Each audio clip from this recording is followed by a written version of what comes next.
तुम्ही मैदानात बघत जा, बकासूरची गाडीला सेमीला जर मारली तर खूप जण नाचतात, काही बोलतात, उड्या मारतात, नाही का. काहीतरी मोठे मोठे गार केले गंमत मध्ये.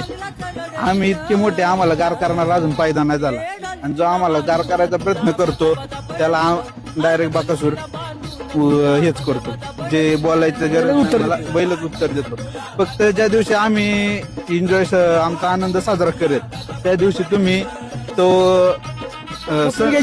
सण करायची ताकद ठेवायची. फक्त आमची गाडी तुम्ही मारा, तुम्ही नाचा, काही फरक आम्हाला एवढी सवी कणभर फरक पडत नाही. पण ज्या दिवशी आम्ही तुमच्या गाड्या मारणार त्या दिवशी तुम्ही सण करायचं. ज्याने त्याला कमी समजलं त्याला तो लगेच उत्तर देतो. आज त्याला कमी समजलं की उद्या तो आम्ही एक शब्द बोलत नाही. इथून माग आम्ही शांततेत सगळं सण करत आलोय. पण इथून पुढं जो